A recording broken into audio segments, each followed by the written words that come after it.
God's purpose for pain in my life was to make me dependent on Him. Back in 1970, I was in the United States Marine Corps and I was sent to Viet Nam. I was in the infantry and I was sent into a place where there is a huge valley. Very dangerous place, mostly enemy. We were far outnumbered, and outside of our position there was a Vietnamese village, and outside of the village was a orphanage. And the orphans would come down to our compound each and every day. We would play with them and interact with them. They would wear helmets and, these big, huge helmets on these little teeny heads. We would give them water. They didn't have fresh water. We gave them food. We were the ones that fed the orphans. And so there was a bonding taking place. The orphans had become close to us. Yeah.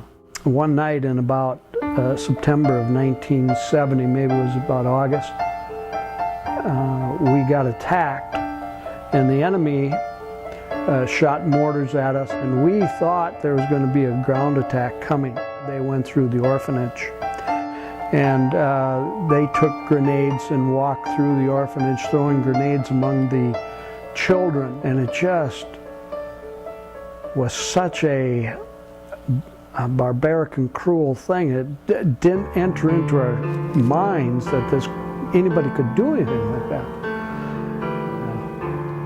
And it was a time where they were deliberately wreaking havoc upon the children because the enemy was sending a message: don't fraternize with the Marines.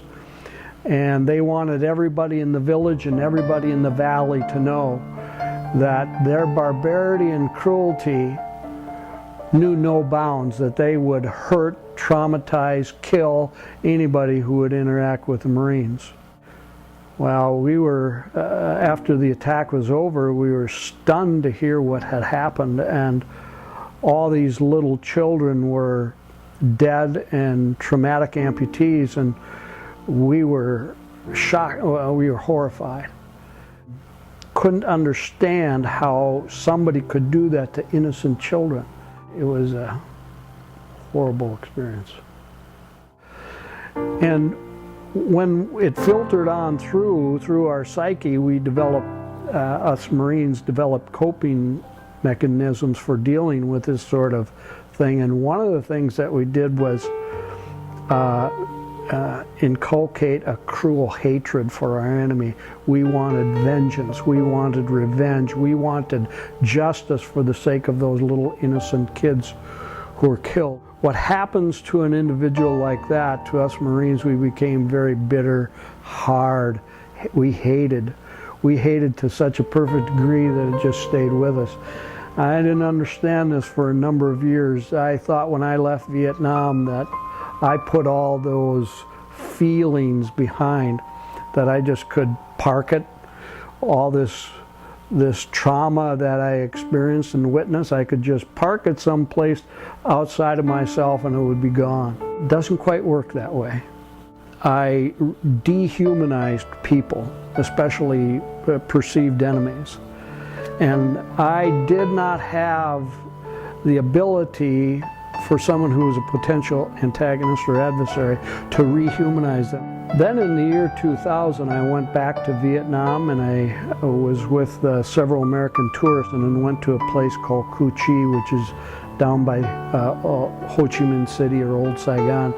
And we went through these tunnels of Cu Chi, and there was former enemies that were taking us through, and they were guides. And 30 years after I was in Vietnam, I was facing my former enemy. And they would explain how they would fight against the Americans.